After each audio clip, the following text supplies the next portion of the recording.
महिम्नः पारन्ते परमविदुषो यदसदृशी स्तुतिर्ब्रह्मादीनामपि तदवसन्नास्त्वयि गिरः तथा वाच्यः सर्वः स्वमतिपरिणामावधिगृह्णन् ममाप्येष स्तोत्रे हरनिरपवादः परिकरः अतीतः पन्थानं तव च महिमा वाङ्मनसयोरतव्यावृत्त्यायं चकितमविधत्ते श्रुतिरपि सकस्य स्तोतव्यः कतिविधगुणः कस्य विषय पदे त्वर्वाचीने पतति न मनः कस्य न वचः मधुस्फीता वाचा परममृतं निर्मितवत स्तव ब्रह्मन् किं वा कपि सुरगुरोर्विस्मयपदम् मम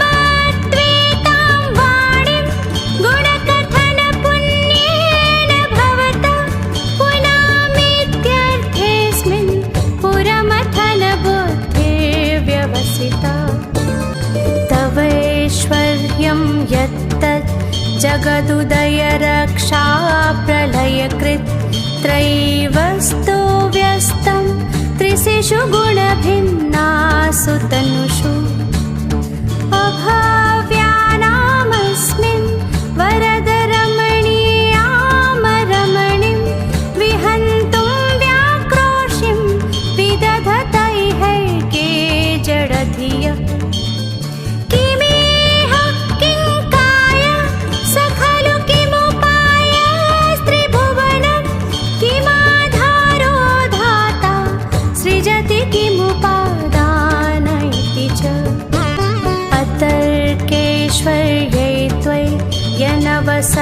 सरदुस्थोहत धियः कुतर्कोऽयं कांश्चिन् मुखरयति मोहाय जगतः अजन्मानो लोकः किमवयववन्तोऽपि जगतां मधेष्ठातारं किं भवविधिरनादृत्य भवति अनीशो वा कुर्या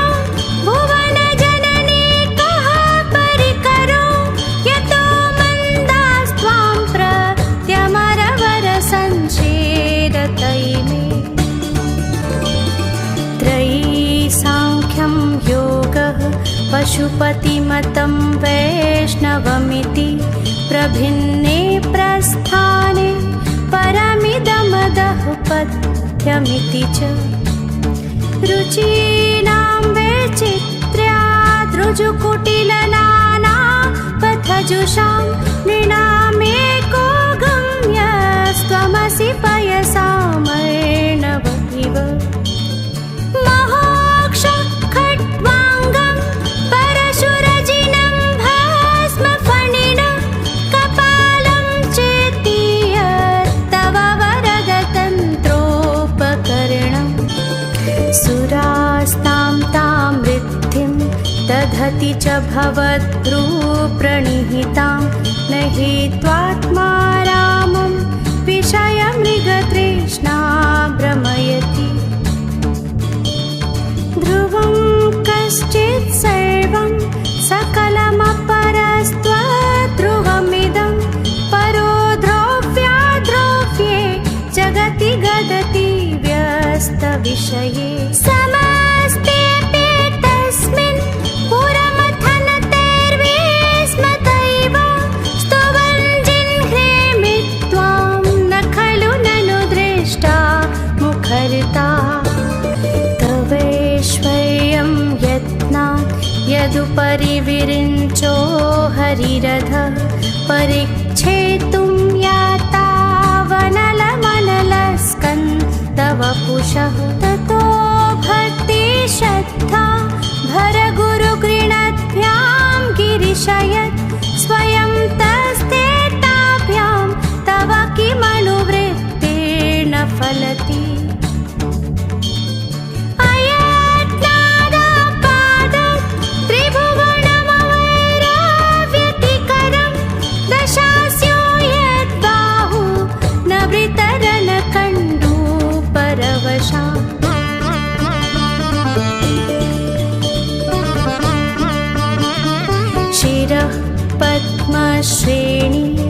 पूजितचरणाम्भोरुहबले स्थिरायास्त्वद्भक्ते स्त्रिपुरहरवे स्फूर्जितमिदम् अमोष्य त्वत्सेवा समधिगतसारं भुजवनं बलात् कैलासेऽपि त्वदधिवसतौ विक्रमयतः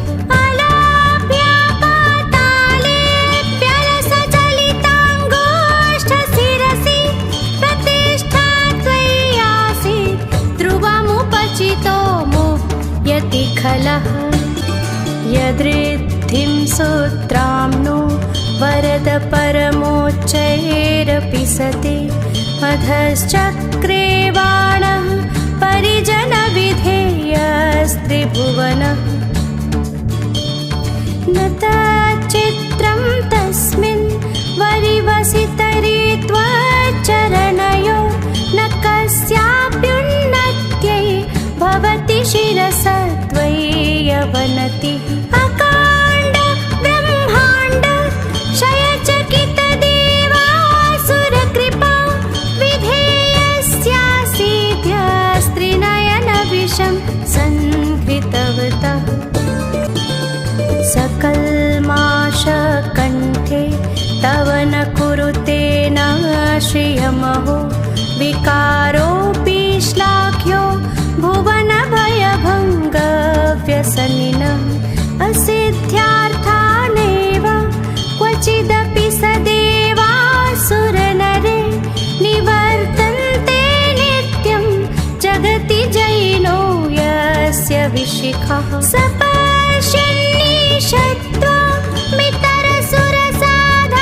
सपश्यन्निषत्त्वमितरसुरसाधारणमभूत् स्मर स्मर्तव्यात्मा नहि वसिषुपथ्यः परिभवः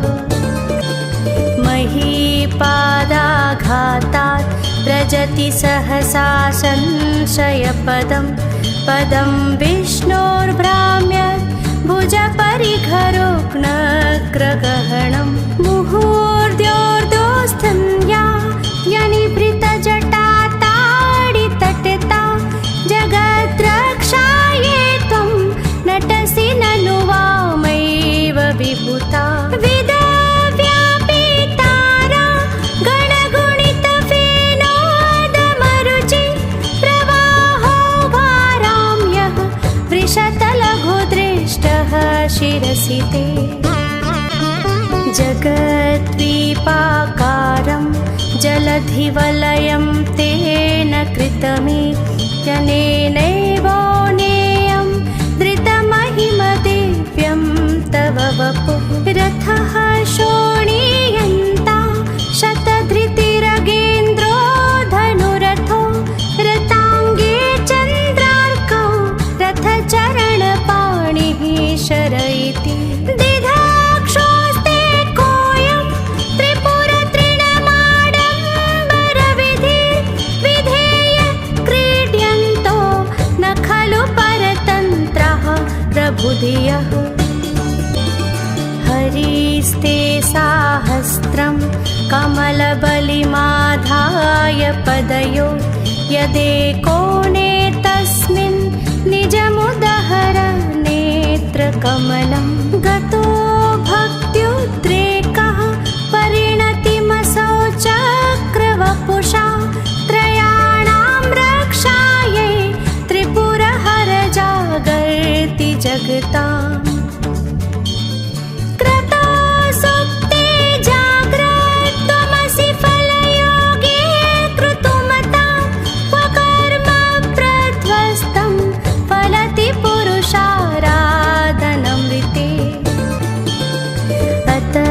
त्वां सम्प्रेक्ष्य क्रतुषु फलदानप्रतिभुवं श्रुतौ श्रद्धां बद्ध्वा दृढपरिकरः कर्मसुजनं क्रियादक्षो दक्षः क्रतुपतिरधीशस्तनुभृतां नशीणामार्तिज्यं शरणदसदस्यः सुरगणः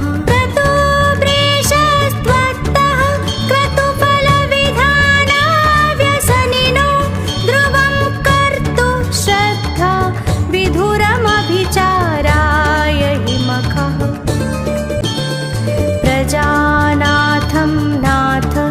प्रसभमभिकं स्वां दुहितरं गतं रोहित् भूतां निरमयिषु मृष्यस्य वपुषा धनुष्पाणेयार्तं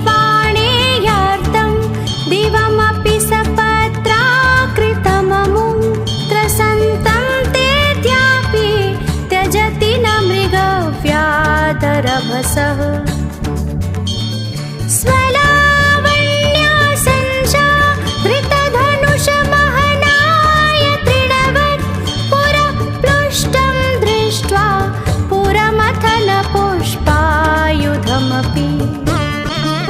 यदि स्त्रैणं देवी यमनिरतदेहार्धघटना दवैति त्वामत्या बत वरदमुग्धा युवतयः श्मशानेष्वा क्रीडा स्मरहरपिशाचा सहचरा चिता भस्मालेपः स्रगपि निकरोति परिकरः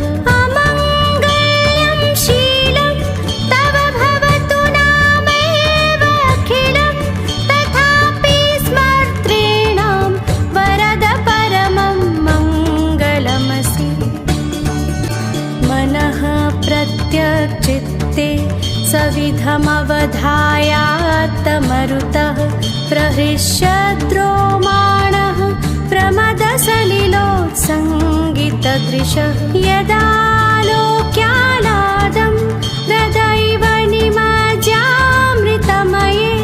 तदत्यन्तस्तत्त्वं किमपि यमिनस्तत् किल भवान्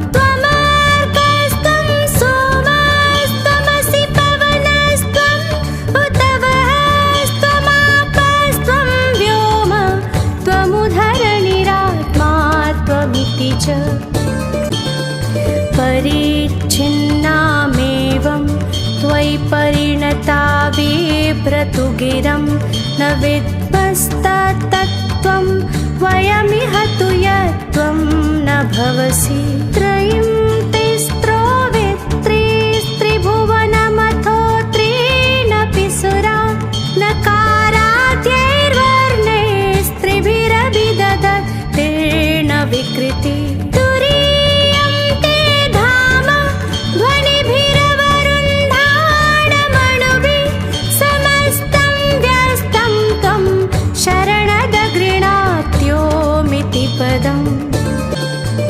भवः शर्वो रुद्रः पशुपतिरथोग्रः सह महांस्तथा भीमेशानां विधियदभिधानाष्टकमिदम् अमुष्मिन् प्रत्येकं प्रविचरति देवश्रुतिरपि प्रियायास्मे धाम्ने प्रविहितनमस्योऽस्मि भवते नमो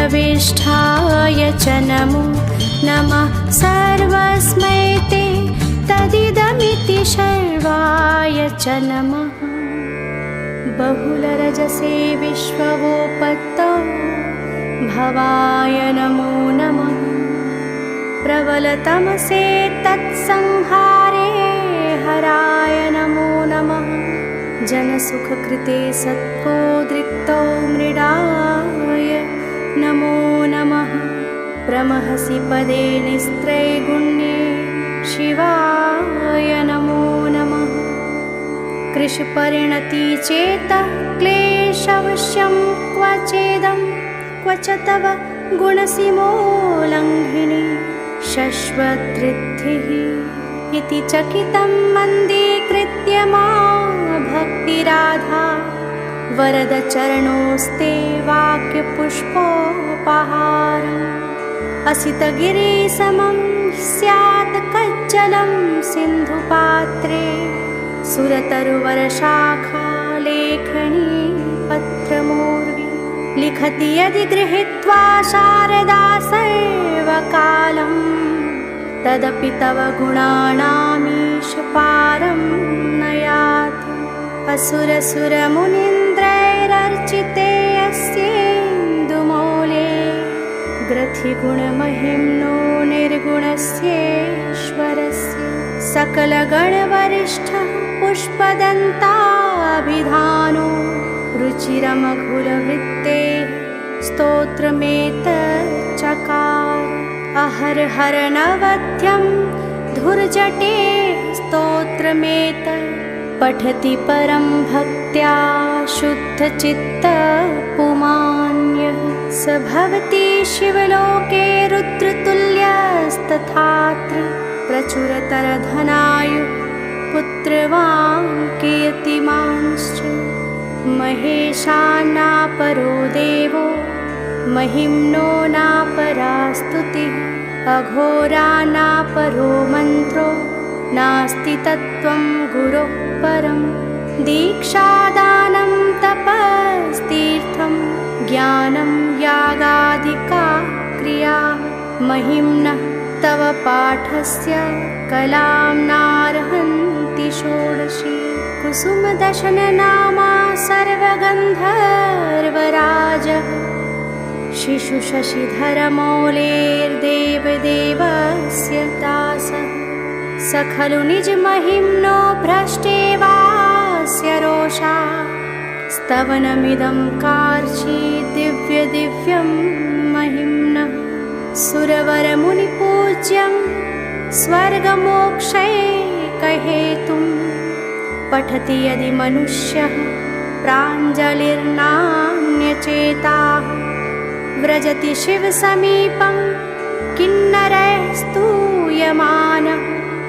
स्तवनमिदं मोघं पुष्पदन्तप्रणीतम्।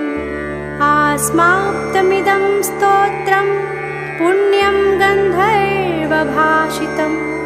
अनौपम्यं मनोहारि शिवमीश्वर वर्णनम्। इत्येषा वाङ्मयी पूजा श्रीमच्छङ्करपादयोः अर्पिता तेन देवेशः। प्रीयतां मे सदा शिवः। तव तत्त्वं न जानामि कीदृशोऽसि महेश्वर।